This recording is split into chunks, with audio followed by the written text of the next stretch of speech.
Hello guys, कैसे आप सभी लोग। तो आज हम डिस्कस करने जा रहे हैं फीचर ऑफ पार्टनरशिप फर्म। जैसे कि हम पिछली वीडियो में पहले ही डिस्कस कर चुके हैं पार्टनरशिप की डेफिनेशन, जो कि सेक्शन 4 में दे रखी है इंडियन पार्टनरशिप एक्ट 1932 के अकॉर्डिंग। तो जिन लोगों ने हमारी पुरानी वीडियो नहीं देखी है, प्लीज़ वो जाकर एक बार हमारी पुरानी वीडियो को ज़रूर देख लें। तो पहला फीचर होता है टू और मोर पर्सन या पार्टनर बोलिए। मिनिमम कितने पार्टनर हो सकते हैं? 2। और मैक्सिमम कितने पार्टनर हो सकते हैं? 50। लेकिन जो हमारा कंपनी एक्ट 2013 है, वो सेंट्रल गवर्नमेंट को एम्पावर करता है कि मैक्सिमम नंबर ऑफ पार्टनर हो सकते हैं 100। बट यहाँ तो हमारे को 50 गिवन है, तो ऐसे 50 कहाँ से आया? कहाँ पे लिखा हुआ है कि 50 पार्टनर है? तो कंपनीज मिसलेनियस रूल 2014 आया, इसके अंदर बताया गया कि मैक्सिमम नंबर ऑफ पार्टनर हो सकते हैं 50। तो हमें याद रखने वाली जो बात है वो मैक्सिमम नंबर ऑफ पार्टनर हो सकते हैं 50 और मिनिमम हो सकते हैं 2। इसके बाद नेक्स्ट फीचर आता है पार्टनरशिप क्या है? एक एग्रीमेंट है। ये एग्रीमेंट ओरल भी हो सकता है और रिटर्न भी हो सकता है। तो जो मोस्ट प्रेफरेबल होता है वो होता है रिटर्न। जब पार्टनरशिप का जो एग्रीमेंट होता है, जब वो रिटर्न में किया जाता है, तो हम उसको बोलते हैं पार्टनरशिप डीड। तो पार्टनरशिप डीड एक ऐसा डॉक्यूमेंट होता है जो रिटर्न फॉर्म में होता है, और इस पार्टनरशिप डीड के अंदर उस पार्टनर की काफ़ी सारी इन्फॉर्मेशन दी होती है, जिसको हम आगे चल के डिस्कस करेंगे। अभी हम डेफिनेशन लिख लेते हैं इसकी एक बारी। When ever partnership agreement is in return, जब भी पार्टनरशिप एग्रीमेंट रिटर्न के अंदर बनेगा, the document which contain term of agreement, वो डॉक्यूमेंट जिसके अंदर इस पार्टनरशिप की सारी टर्म्स एंड कंडीशन दे रखी होगी, उसको बोलते हैं हम पार्टनरशिप डीड। तो ये डॉक्यूमेंट हो गया पार्टनरशिप डीड। अब इस पार्टनरशिप डीड के अंदर कंटेंट क्या क्या होंगे या क्या क्या लिखा होगा पार्टनर्स के बारे में, उनकी सैलरी और कमीशन कितनी होगी, वो किस प्रॉफिट शेयरिंग रेशियो में प्रॉफिट या लॉस को शेयर करेंगे, इंटरेस्ट ऑन कैपिटल कितना होगा, इंटरेस्ट ऑन ड्राइंग क्या रहेगी, एडमिशन ऑफ पार्टनर, अगर कोई न्यू पार्टनर आ रहा है तो उसका एडमिशन किस हिसाब से होगा, कैसे होगा, इंटरेस्ट ऑन पार्टनर लोन, अगर कोई इंटरेस्ट है पार्टनर्स के लोन पर तो वो कितना होगा, मोड ऑफ ऑडिटर अपॉइंटमेंट, और ऑडिटर को अगर अपॉइंट करना है तो वो किस तरीके से करा जाएगा। उसके बाद नेक्स्ट फीचर आता है बिजनेस। तो हमें ये ध्यान देने वाली बात है कि बिजनेस कैसा होना चाहिए। बिजनेस हमेशा लॉफुल या फिर लीगल बिजनेस होना चाहिए। अगर बिजनेस किसी भी नेचर में इलीगल है तो हम उसको बिजनेस की कैटेगरी में नहीं रखेंगे, मतलब उस टाइप की पार्टनरशिप क्रिएट नहीं होगी। देखो, अगर आपने किसी भी तरीके की को ओनरशिप करी है किसी प्रॉपर्टी को खरीदने के लिए, को ओनरशिप का मतलब भाई दो या दो से ज़्यादा लोग ने एक टाई अप करा, एक पार्टनरशिप करी और उन्होंने कहा कि चलो प्रॉपर्टी लेते, तो इस तरीके से जो पार्टनरशिप क्रिएट हुई है, इसको हम कभी भी पार्टनरशिप का नाम नहीं देंगे, क्योंकि ये तो थोड़े टाइम में ही ख़त्म हो जाएगी, तो हम इसको पार्टनरशिप के अंडर में नहीं रखते। और बात करते हैं लीगल बिजनेस होना चाहिए। भाई मान लो कोई भी इंसान किसी भी तरीके का इलीगल, मतलब एक से ज़्यादा लोग इकट्ठे होके किसी भी तरीके का इलीगल काम करते हैं, तो उसे पार्टनरशिप की कैटेगरी में नहीं रखा जाता, क्योंकि ये लॉफुल नहीं होता। फिर इसके बाद आता है शेयर ऑफ प्रॉफिट। देखो, जब भी शेयर होगा, प्रॉफिट होगा, तो क्या करना है उसको, प्रॉफिट को शेयर करना मैंडेटरी है। तो ये वर्ड मैंडेटरी कहता है if some person join hand, अगर कुछ लोग इकट्ठे हो जाते हैं for purpose of some charitable activity. तो ध्यान रखो, यहाँ पर क्या है, ये चैरिटेबल एक्टिविटी है। It will not be termed as partnership. तो ये देखो, जब हम चैरिटेबल एक्टिविटी करते हैं तो इसका मोटिव प्रॉफिट अर्न करना होता ही नहीं है। जब इसमें प्रॉफिट ही नहीं होगा तो हम इसको पार्टनरशिप के अंदर इंक्लूड नहीं करते। तो it will not be termed as partnership, तो हम इसको पार्टनरशिप का नाम नहीं देंगे, क्योंकि प्रॉफिट ही नहीं है तो प्रॉफिट शेयर भी नहीं करेंगे। फिर इसके बाद जो नेक्स्ट पॉइंट आता है वो आता है म्यूचुअल एजेंसी। अब ये म्यूचुअल एजेंसी क्या होता है?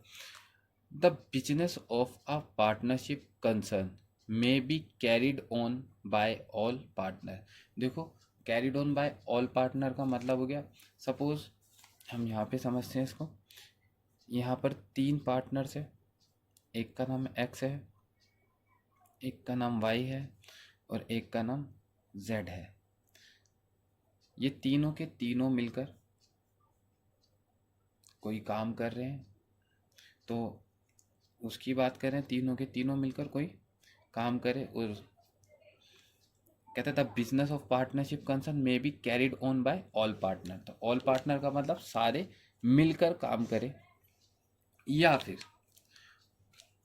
एनी वन, उनमें से कोई एक, of them acting for all, मतलब इसमें से कोई एक जाकर दूसरे पार्टनर के लिए काम करे। फॉर एग्जाम्पल, एक्स और वाई और जेड 3 पार्टनर हैं, एक्स और वाई के बिहाफ पर जेड जाकर एक कॉन्ट्रैक्ट साइन कर लेता पार्टी से, तो इसने क्या करा, जेड ने इन दोनों के बिहाफ पे काम करा, मतलब एक्स और वाई के बिहाफ पे काम करा, तो भी हम इसको बोलेंगे म्यूचुअल एजेंसी। और ये जो म्यूचुअल एजेंसी होती है, ये क्या होता है, एक एजेंट प्रिंसिपल का रिलेशन होता है पार्टनर्स के बीच में।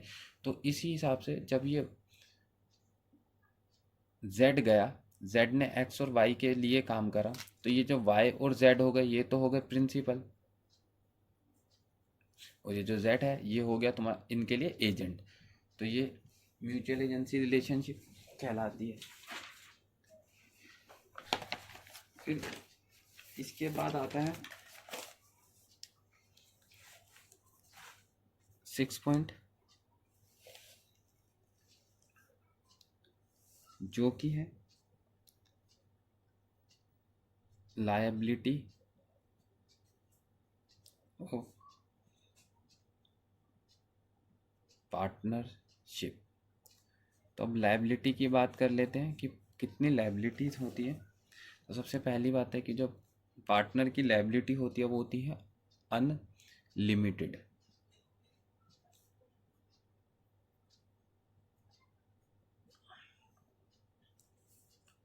तो अनलिमिटेड लायबिलिटी को समझते हैं कि भाई अगर कोई पार्टनर है या पार्टनर्स हैं, पार्टनर्स की अगर कोई, अगर पार्टनर को किसी भी तरीके का कोई लोन वगैरह चुकाना है, तो उसे अपनी प्राइवेट असेट्स को भी बेचना पड़ेगा अगर पार्टनरशिप फर्म की प्रॉपर्टी कम पड़ जाती है। तो लिख लेते हैं इसको, partners private assets can also be used for paying off, मतलब चुकाने के लिए द फर्म डेट्स। डेट्स का मतलब फर्म के कर्जे। अब partnership firm has not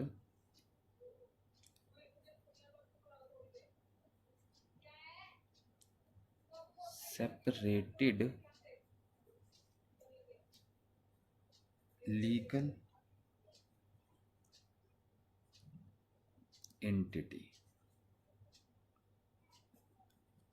from the partners. तो भी एक जो पार्टनरशिप फर्म होती है वो कभी भी अपने पार्टनर से अलग नहीं होती। मतलब कि ये अगर पार्टनरशिप फर्म को किसी भी तरीके का कोई भी लोन वगैरह पे करना है, पे ऑफ करना है, तो पार्टनर्स को अपनी पर्सनल प्रॉपर्टी को भी क्या करना पड़ेगा, बेचना पड़ेगा, और फर्म के जो कर्जे हैं, जो लोन है, उसको पे ऑफ करना पड़ेगा। अब एक पॉइंट आता है कि क्या माइनर कभी किसी कंडीशन में पार्टनर हो सकता है। तो बात करते हैं कि माइनर पार्टनर हो सकता है या फिर नहीं हो सकता। तो माइनर पार्टनर कैसे बनता है और किस चीज़ के लिए वो पार्टनर बन सकता है। तो बात करते हैं। सबसे पहले अगर किसी माइनर को पार्टनर बनाना है तो सबसे पहले हमें क्या चाहिए, कंसेंट ऑफ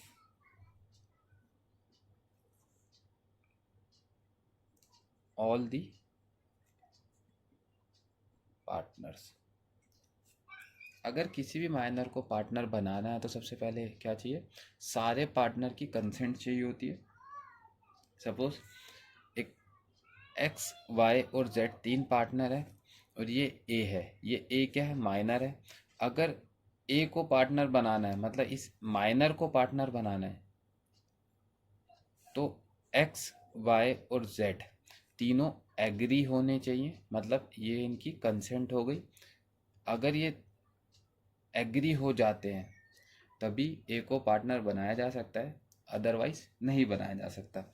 और अगर माइनर पार्टनर बन जाता है तो क्या वो लॉस को शेयर करेगा? नहीं, वो लॉस को नहीं शेयर करेगा। जो माइनर होता है वो पार्टनर होता है ओनली फॉर द बेनिफिट्स। तो जो एक माइनर होता है वो पार्टनर किस कंडीशन में, किस लिए होता है, ओनली बेनिफिट्स को शेयर करेगा, कभी भी लॉसेस को शेयर नहीं करेगा। तो ये थे हमारे पार्टनरशिप फर्म के फीचर। प्लीज़ अगर आप लोगों को हमारी वीडियो पसंद आई तो आप हमारी वीडियो को शेयर करें, लाइक करें और सब्सक्राइब करें। Thank you for watching our video.